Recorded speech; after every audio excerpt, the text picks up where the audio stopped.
Kelurahan Pondok Kelapa, Kecamatan Durensawit. Saksi ada 6 orang, tersangka ada 5.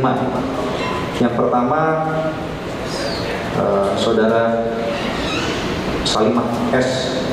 Ini sudah dilakukan penangkapan dan penahanan juga. Ini adalah tersangka utama.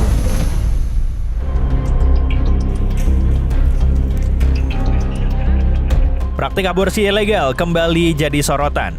5 orang langsung ditangkap dalam penggerebekan klinik aborsi ilegal di Durensawit.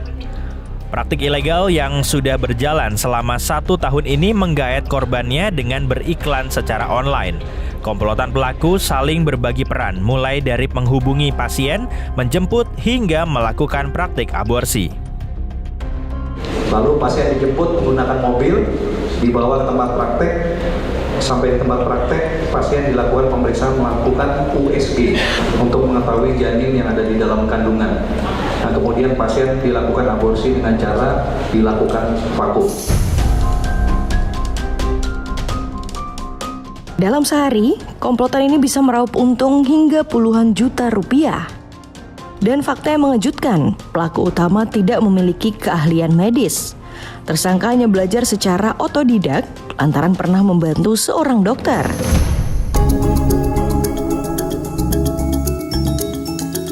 Pengungkapan kasus praktik aborsi ilegal di Jakarta Timur ini menambah panjang praktik ilegal serupa.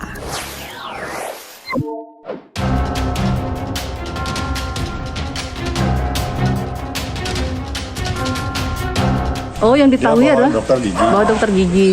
Berarti kalau untuk praktek aborsi itu enggak tahu ya, Pak? Bukan wewenang.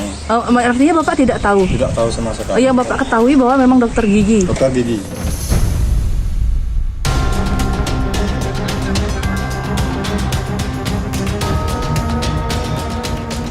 Dokter gigi di Banjar Celuk, Kabupaten Badung, Bali menggegerkan publik dengan ulahnya. Menyimpang dari jalur keilmuannya, IKAW alias A nekat melakukan praktik aborsi ilegal. Tersangka tertangkap basah sedang melayani pasien yang akan menggugurkan bayinya. Dalam penyelidikan diketahui, pelaku tidak pernah membuka praktik dokter gigi. Pelaku bahkan tak terdaftar dalam Ikatan Dokter Indonesia. Tadi adalah dokter gigi, jadi tidak nyambung dengan profesinya. Beliau dokter gigi tapi belum pernah terdaftar dalam ini. Justru malah dia tidak pernah melakukan praktek dokter giginya. Jadi dokter gadungan begitu. Dibilang dokter gadungan memang dokter ya, dokter gigi ya, tapi ilegal, tidak memiliki izin. Artinya secara aturan yang berlaku, yang bersangkutan tidak berhak untuk melakukan praktek tersebut.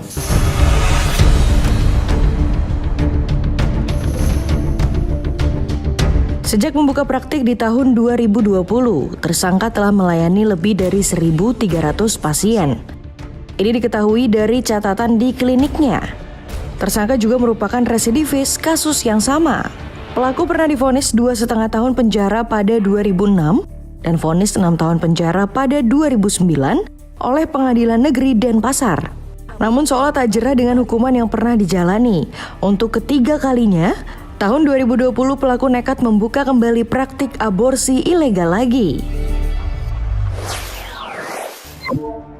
Ini. Janinnya dibuang sini. Masih darah gitu. Iya. Di sini ya. 10 miliar lebih dihitung dari 2017 sampai dengan sekarang ini sudah ada sekitar 32.000 lebih janin.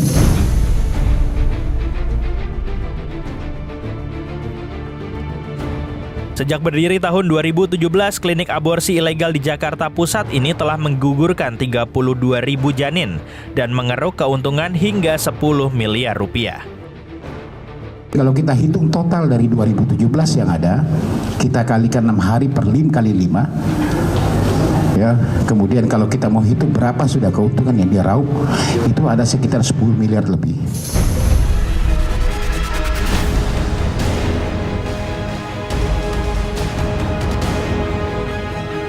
Saat digerebek tahun 2020, 10 orang ditetapkan sebagai tersangka. Dokter dan staf klinik serta 1 tersangka ibu janin yang baru saja melakukan aborsi. Yang mengejutkan, salah satu oknum dokter yang melakukan praktik aborsi ilegal hanya bergelar sarjana kedokteran yang belum menyelesaikan pendidikan profesi sebagai dokter. Dan lagi-lagi, modus para pelaku dalam mencari pasien dilakukan secara online. Informasi tadi mengakhiri perjumpaan kita kali ini. Jangan lupa saksikan Pop News setiap Sabtu dan Minggu pukul 4 pagi waktu Indonesia bagian Barat. Terima kasih dan sampai jumpa.